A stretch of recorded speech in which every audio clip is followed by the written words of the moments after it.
ఎల్లవెల్లా ఇచ్చింపడుతున్న విధానం బట్టి వందన స్తోత్రాలు ఆచరిస్తూ ఉన్నాం తండ్రి. అటువంటి ఘనమైన నామంలో ప్రభా దేవా మరి మీ యొక్క పరిశుద్ధమైనటువంటి మందిరంలోనికి దేవా మరి మీరు దేవా మరి ఈ రీతిగా తండ్రి సమకూర్చబడి ప్రభా మీ యొక్క నామంను కనపరచు కొరకే తండ్రి జ్ఞాపకం చేసుకుని ప్రభా దేవా మీ నామం తగినటువంటి మహిమను ప్రభా గణతం చెల్లించినట్లుగా ప్రభా నన్ను మనం మీరు సిద్ధపాటు చేస్తామని ప్రార్థిస్తున్నాం తండ్రి. రీతిగా ప్రభా దేవా మరి మీరు మాకు మంచి కాపరిగా ప్రభా మరి మీరు మంచి నానా బోధకుడిగా ప్రభా మీరు ఉన్నందుకు వందనాలు దేవా స్తోత్రాలు ఆచరిస్తున్నాము తండ్రి.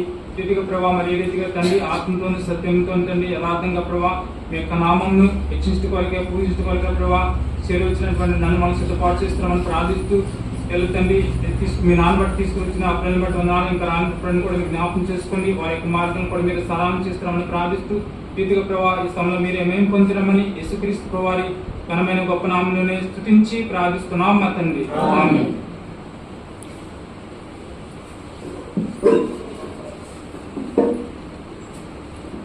ఉదయకాల సమయంలో దేవుని నామాన్ని ఆరాధించు కొరకై మనము దేవుని యొక్క మందిరంలోనికి మనము సమకూర్చుకున్నటువంటి వారు ఉన్నామండి. ఈ సమయంలో దేవుని యొక్క వాక్యం మనకు జ్ఞాపకం చేయబడుతుంది. కాబట్టి దేవుడు ఆయన సూర్యోదయం మొదలుకొని సూర్యాస్తమయం వరకు ఆయన యొక్క నామము స్తుతినందదగినదని దేవుని యొక్క లేఖనంలో మనకు జ్ఞాపకం చేయబడుతుంది. అందువల్ల ఈ రీతిగా స్తుతించబడుతున్నటువంటి దేవుడు ఆయన ఇక్కడ యోహాను భక్తుడు నీకు మన కొరకే ఆయన జ్ఞాపకం చేస్తున్నటువంటి సందర్భం చూస్తే యోహాను సువార్త 4వ అధ్యాయము 23-24 వచనంలో దేవుని యొక్క వాక్యం మన జ్ఞాపకం చేయబడుతుందండి. యోహాను సువార్త 4వ అధ్యాయం 23-24 వచనాలండి. అయితే ఇక్కడ చూస్తే అయితే యథార్థంగా ఆరాధించే వారు ఆత్మతోను సత్యంతోను తండ్రిని ఆరాధించుకొనవచ్చున్నది, అది ఇప్పుడు వచ్చినది.